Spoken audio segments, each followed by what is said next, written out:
bapak-bapak, ibu-ibu, pemuda-pemudi umat baginda Nabi besar Muhammad yang selalu dimuliakan oleh Allah Subhanahu wa taala.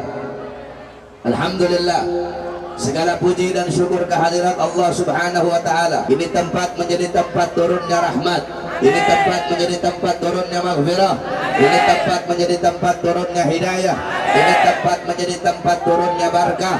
Allah ampuni dosa-dosa kalian yang telah lalu, yang akan datang. Syahrul ibadah, syahrul istiqamah, bulan yang penuh dengan kemuliaan, bulan yang penuh dengan keutamaan.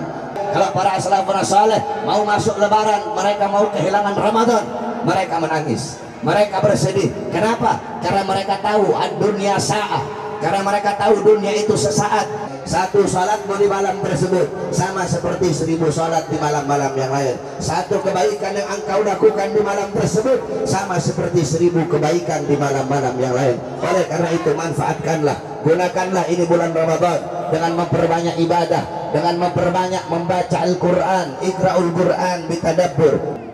Kalau sekarang kamu bangun tidur pegang HP, ulama salaf terdahulu mereka bangun tidur pegang Quran. Kalau kamu sekarang mau tidur pegang HP, ulama salaf terdahulu mereka mau tidur pegang Quran. Kalau kamu makan sambil pegang HP, ulama salaf terdahulu mereka makan sambil pegang Quran.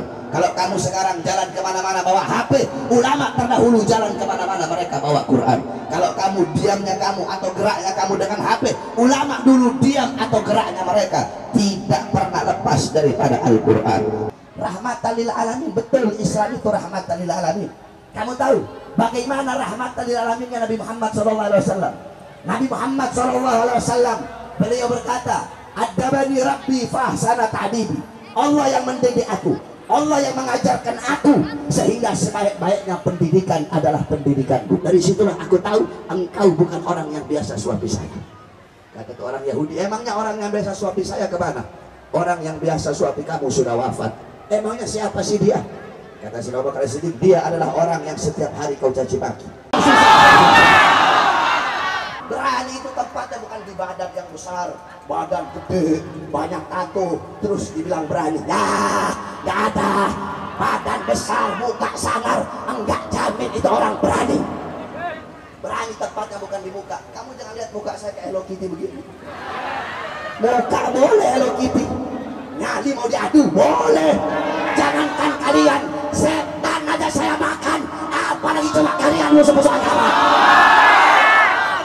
Kalau kalian maju satu langkah untuk melawan para ulama, melawan para habaib, melawan para kiai, kami umat Islam maju 1000 langkah untuk melawan kalian. Kami tidak akan pernah mundur berjalan. Maka kami umat Islam, kami para laskar akan melawan kalian sambil berlari. Kami lawan kalian sambil berlari. Kami adalah anak-anak muda yang dimuliakan oleh Allah dengan Al-Quran. Kami tidak cari kemuliaan, kami tidak cari keagungan yang berada di luar daripada Al-Quran. Saudara-saudaraku sekalian yang dimuliakan oleh Allah Subhanahu wa ta'ala, hidupkan rumah tangga kamu dengan Al-Quran, hidupkan kau punya kampung dengan Al-Quran. Jangan engkau maju selangkah tanpa Al-Quran. Hiduplah engkau dengan Al-Quran. Bagaimana para as-salafun as-salih terdahulu, kesibukan mereka, ketergantungan mereka dengan Al-Quran.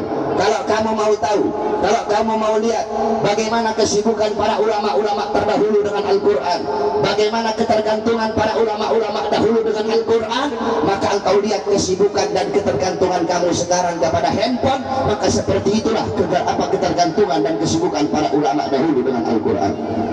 Kalau sekarang kamu bangun tidur pegang HP, ulama salaf terdahulu mereka bangun tidur pegang Quran. Kalau kamu sekarang mau tidur pegang HP, ulama salaf terdahulu mereka mau tidur pegang Quran. Kalau kamu makan sambil pegang HP, ulama salaf terdahulu mereka makan sambil pegang Quran. Kalau kamu sekarang jalan kemana-mana bawa HP, ulama terdahulu jalan kemana-mana mereka bawa Quran.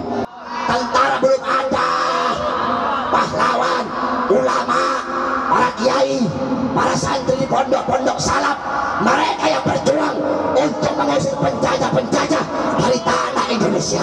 Umat Islam maksudnya begitu. Negara tidak boleh kalah dengan umat Islam. Mak Banteng peot tidak boleh kalah dengan pejabat-pejabat yang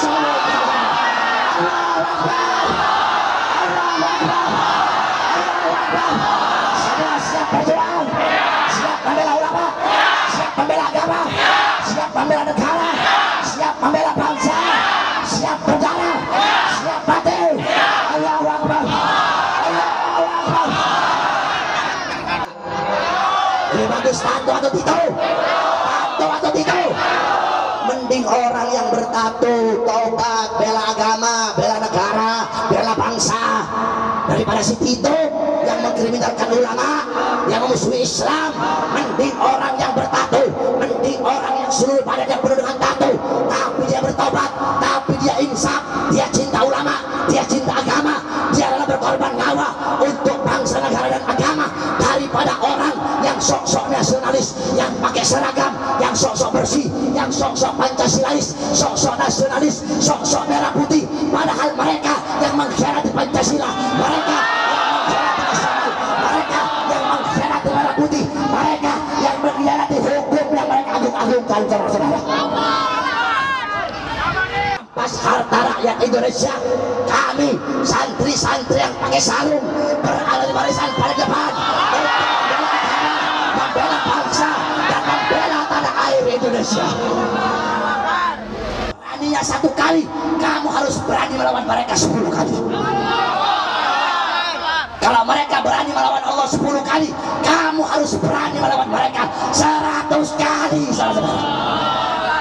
Takut kamu kepada orang-orang yang takut kepada Allah, tapi kalau orang-orang yang berani kepada Allah, jangan kamu takut. Oleh karena itu anak-anak muda harus berani. Jangan jadi anak-anak muda mental tempe. Siap berjuang, siap bela agama, siap bela ulama, siap bela bangsa, siap bela negara, siap mencari mati, siap berdarah. Allahu Akbar, Allahu Akbar, Allahu Akbar. Semoga Allah berikan kemenangan kepada umat Islam.